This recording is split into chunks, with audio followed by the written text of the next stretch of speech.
and in that time, you've done a lot of things, including being district director, a regional advisor, and an international director. That is correct. I was a district director from 2012 to 2013 back in District 33, back when District 33 consisted of Southern Nevada, Central California, and Ventura County. And in 2016, 2017, I was a region advisor.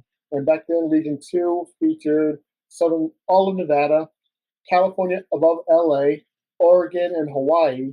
And recently, I did a term as international director from 2022 to 2024 for the similar region of Region 2, which features California, parts of southern Utah, Nevada, as well as Hawaii. So that's my journey within leadership with taking on those three very important roles.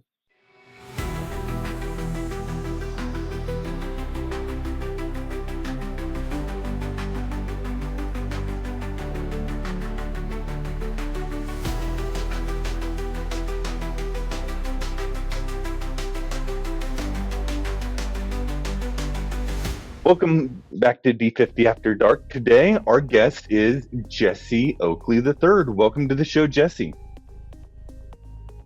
Thanks for having me. It is great to be here on this wonderful podcast. And hello, District 50.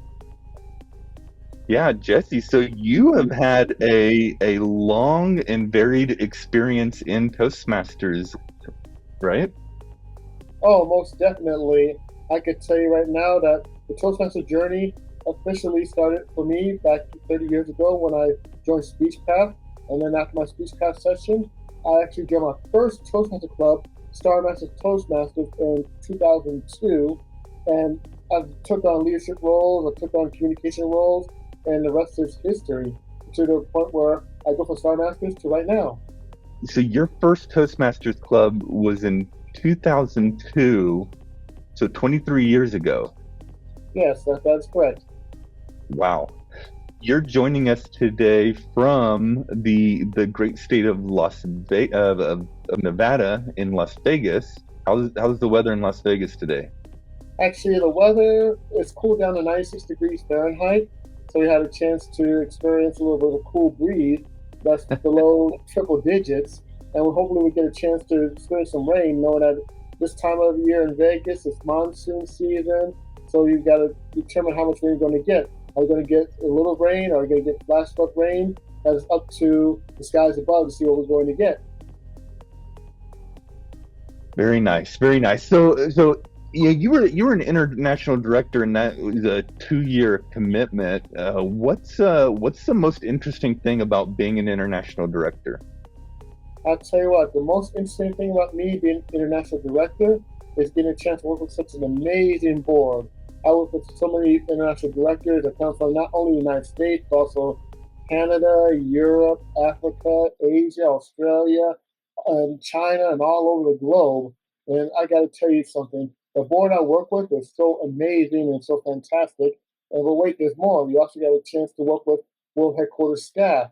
And World Headquarters staff, they are quite the assisting crew, and they also help my term as board a lot easier because you get a chance to work with them. And overall, the group is fantastic.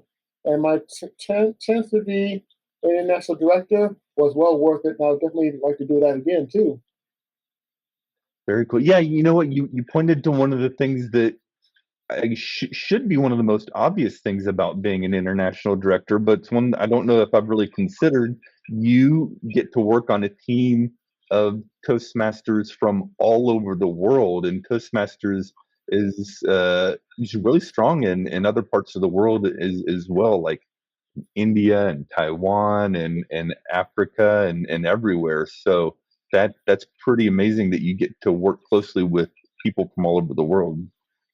Oh, most definitely. And I got to tell you that this experience, I had a little bit of experience working with other international leaders when I became regional advisor. It is a similar effect of working with people from all over the globe.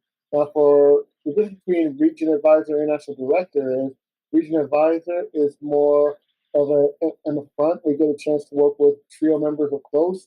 And for international director, it's more of a strategic area where we get a chance to work on initiatives that hopefully could benefit all Toastmasters all over the world. Yeah, so tell me about that. You say as an international director, you work on initiative. What are the kind of decisions you're making as an international director? Well, I got to, with all respect to confidentiality, that's one of the Yeah. things to be on the board is about confidentiality. And I got to say that one of the things I do remember while working on the board is get a chance to recruit and search for different region advisors. As a matter of fact, whoever Mm. was the international president elect, I get to be on that part of the committee. And me myself, with the experience of being regional advisor, get a chance to seek out and look at different candidates for who apply for the role and get a chance to interview them and determine who will be fit for different roles in the different regions. So for me, being a region advisor and being a part of that committee is more in my wheelhouse, especially with being part of the board and that subcommittee. Yeah. Now you were international director during what period of time? Was that 2016 to 18? Actually, it was 2022 to 2024. Now, Oh, so I was, recently. yeah, recently, as a matter of fact, I was elected at the International Convention in Nashville, Tennessee. And I must say this, when I got elected, it was like a whirlwind, and it was unbelievable. I was being people shaking my hands and saying congratulations, and there was one person that was pointing right behind me, and sure enough, my wife was there, and my wife was a campaign manager for me when I ran for international director. So people keep asking me, why did you pick your wife as a campaign chair? And I said, who better to know me than my spouse? And Mhm. she has the inwards on what my strengths are, what the areas of improvements are, and who better person to know and person to fill up the role than my spouse as a campaign chair at the time. So your wife is also a Toastmaster. Yes, indeed. As a matter of fact, Dana Wall Oakley, she's been a Toastmaster for about 20 years, and she's also a distinguished Toastmaster. And I could tell you, no better sidekick to have than Dana. Hi, honey. Did you meet your wife in Toastmasters? As a matter of fact, it's very interesting. It was back in 2006, back when I was an area governor. They were called area governors back then. Now they're called area directors. And I got a phone call from a friend, Kathy. Kathy was supposed to be on a radio show. And on the radio show, she was supposed to talk about her experience in Toastmasters. And she asked me if I could take her spot. And I said, I'll be more than happy to take her spot. So on the day of the radio recording, I went over to the radio station. I got a chance to meet Dana, who was a new Toastmaster at the time. And she was recruited by her mother slash my mother-in-law now, and we had a chance to have a 7 minute part on our interview with them on the radio show. And I got to tell you that after the radio show, and then when I got back in my car, and I thought to myself, that's one woman I really dig. And I got to tell you that between the interview and of our first date, it took me 2 years of courage to ask her out on a first date. Two Two years. years, 2 years. exactly. Yes, 2 years. And for myself, before I met Dana, before I went out with her, I had a couple of hits and misses on the dating scene. So I figured, why not give it one more try? I got the phone. I said, "Hello, hey Dana, would you like to go out with me?" And I looked like this, and she said yes. And I said, "Oh, great! What do I do now?" the rest is history. Yeah, you should have gotten one of your Toastmaster buddies to help you do a role play in preparation for asking her out. That was an area of improvement because we are always big on evaluations and area of improvement. That's one thing I should have talked to with one of my Toastmaster friends and had a back and forth with each other. But 2 years, it took me 2 years of building up that courage to even ask her out on a date. And man, once I asked it was pretty good, man. Yeah, it sounds like it's been great. 20 years later, almost. Now, Jesse, I want to hear a little bit more about you outside of Toastmasters. What is your profession? Well, I'm an associate engineer for the Nevada Department of Transportation here in Las Vegas, Nevada. I've been a part of NDOT for it'll be 26 years this coming November, and I worked my way from technician to supervisor to the position where I am right now, an associate engineer. And for myself, I when I first was going up the ladders, going up the chains, I had lots of learning experiences. Some learning experiences were good and some were challenging. And I keep thinking to myself, there's got to be a way to actually boost your personal stock. And when I say boost personal stock, there's got to be a way to let people know that you're always improving and let yourself know that there's opportunities out there. And that's when Toastmasters came into play. I decided to actually join Toastmasters to learn how to communicate better and to speak better and get a chance to improve on those interviews that I've done in my day job. And luckily, Toastmaster has helped. And not only helped in that department, but also helped in leadership skills as I went along the leadership trail, whether it comes to being a district director, a regional advisor, as well as an international director. I had a chance to not only learn from outside of my day job, thanks to Toastmasters, but also adapted to my workplace environment, being a boss at my day job. Wow. Wow. Very cool. Very cool. And the Nevada Department of Transportation. Yes. So do they build the roads, or are they issuing driver's licenses? I always get confused about those Well, the departments. driver's license is DMV, Department of Motor Okay, Vehicles, and gotcha. the Department of Transportation. They have a myriad. For example, I'm into materials testing. I'm the guy who actually tests the asphalt, the concrete, and make sure that it's legit before they actually put on construction sites. It's more of a quality control deal for me. And we also have other divisions that do traffic. We have right of way. We have admin, we have chemical labs, we have all these other, and also construction and maintenance and everybody that's out there with the Nevada Department of Transportation. And the key thing is to make sure that Nevada is safe and connected. And that's the mission of Nevada DOT. I'm sure with all the heat and sun in Nevada, those are considerations you have to take into account when choosing the materials that you're engineering. Exactly. And there's so many asphalts that are out there. And the asphalt that we do test is based off of design temperature. Like for example, we have a asphalt which is a design temperature, the maximum temperature that can withhold is 76 degrees Celsius. And I can't do the quick math right there. I believe it's like 148 or 146 degrees Fahrenheit. That's the design temperature for this, as compared to higher temperatures and higher elevation, which is a 64 degrees Celsius. And for 64 degrees Celsius, you have like colder temperatures and they have the adaptations in that environment. And for me, I mostly test the 76 degrees Celsius type of asphalts. And that's what I usually do. And I've been doing that. And I not only test the asphalt, but the forms of tests I do would be to test its elasticity, test it under cold conditions, whether it be 4 degrees Celsius in water or sub-zero temperatures within a substance that could actually have the brittleness and the cracking and just make sure it's good to leave out there. And also we do some tests that actually has shear propensities. So it basically goes in a lot when it comes to giving us a can of asphalt. And we do a whole plethora of tests regarding that. Wow. Wow.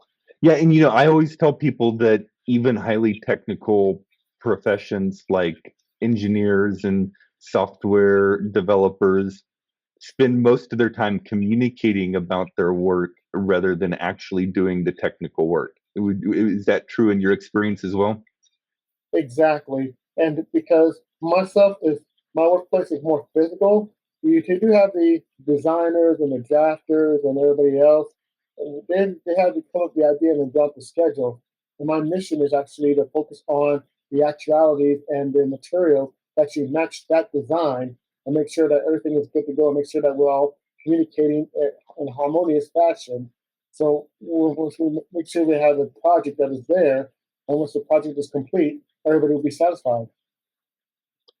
Very cool. Now, I understand that you also have a podcast. Oh, yes, I do. I actually have a podcast, and I like to discuss that. And it's called the Sunday Morning Chat Series. And what it is a plethora of positive people being interviewed, and those are making big difference in the community, whether they're writers, speakers, singers, authors, entertainers, sports figures, the people that have made a big difference in the community. I make sure I interview them and ask them at least 8 questions about how to get started, for some of the challenges, their best moments, words of wisdom, advice, and they get a chance to promote their business and what they're a part of. And, it's basically a fun program, and people can actually go to YouTube and type in Sunday morning chat series. And you see my face right there, Jesse Oakley III, a nice bald-looking brother. And I got to tell you right now that I've done. It's an interesting thing. We got started officially in 2020 because 2020, so many bad, challenging news was happening in 2020. I could tell you, and my idea was to create something that could get some positivity going. People that are reaching out there. So I just want to let people know that for every time you see the news and the negativity that goes on, there's Mm. always someone that's making positive differences, and that was the intent of the Sunday morning chat series. And in the first run, from 2020 to 2021, I've interviewed at least 100 people on the episodes on the podcast. And then I had to stop in September of 2021 because I applied for a candidate for international director. And I was running for international director. I won the election in 2022, and that was a 2-year term. So that put me out for 3 years. And once my term ended in 2024, prior to going to the convention in Anaheim, I had a chance to talk to people at a luncheon here in Las Vegas. Actually, some of the people that were guests on a podcast. I talked to an author, I talked to an artist, and I had one person who was a agent for Michael Landon, this actor Michael Landon. And I thought that was pretty cool. And they told me they had a fun time and they really enjoyed it, and there's something that was needed in the community. So that brought my idea like, I want to bring the Sunday morning chat series back. And so once my term ended last year as international director, lo and behold, Sunday morning chat series back on the air. So for people, they can actually watch on YouTube. They can type in Sunday morning chat series on YouTube and see interviews I've done in the past and interviews I'm doing right now. Very cool. Very cool. Yeah. You had to take a break while you were international director. Is that because you were just so busy with being an international director, or they have rules about social media use while you're an international director? Actually, both. It was hard work and busy structure being an international director. And in the same breath, I don't want to cause any conflict of interest that could happen, Mhm. especially with dealing with Toastmasters or anything else. And I really want to keep everything clean as best as I can. So that's why it was a 3-year hiatus on the Sunday morning chat series. But now you're back in action. Awesome. So yeah, definitely for our listeners, go check out Jesse's podcast on YouTube, the Sunday Morning Chat series. And finally, one last thing before we wrap up this conversation, you also wrote a book. Oh, yes, I wrote a book, and it's called Greetings, Happy People, The Positive Words of Wisdom Through the Eyes of Mr. I. And what this is all about is I give different stories and different examples and experiences that are out there. Some of it's good, some of it's challenging, but at each end of the story is always a learning lesson, a positive learning lesson. And the key thing is I go through different parts of life like any other person would, and some people would go through times and say, "Oh, why did it happen to me?" or "Oh, woe is this," or "Woe is that."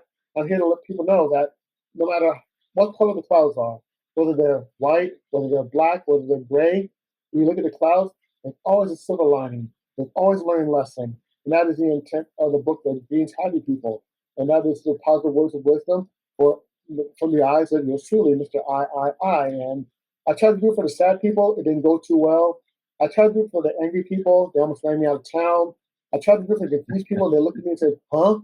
So I really want to focus on happy people. And that's where we are. I take it being positive is a core element of your personal brand. Oh, most definitely. Because when it comes to positivity, when it comes to happiness, we need more of that in the world today. Whether it was inside or outside Toastmasters or anywhere in the world, positivity has to be a main thing. And I'm not saying to be positive 24/7, but there's got to be that spark that is there during different times of troubles and challenges and everything else. And without positivity, the world will be finished. So I'm here to add as much positivity as I can. And so people keep asking me, why do you do so many positive things? And I said, have you seen the stuff that's going on in the world today? We need more of that, more than ever. Yeah, I agree wholeheartedly. Absolutely. All right. Well, I enjoyed getting to know a little bit more about you, Jesse, and I'm looking forward to our next conversations. For our listeners, make sure to check out Jesse's podcast, the Sunday Morning Chat series on YouTube. Look up his book, it's on Amazon. And stay tuned for our future episodes with Jesse Oakley III. We're going to be talking about his hosting of the Toastmasters International Convention years ago in Las Vegas. And we're also going to hear about his earliest experiences with Speechcraft when he was at the University of Nevada in Las Vegas. So stay tuned for our future conversations with Jesse, and we'll see you then. This has been another episode of D50 After Dark. I'm your host, Mickey Bennett. We'll see you next time.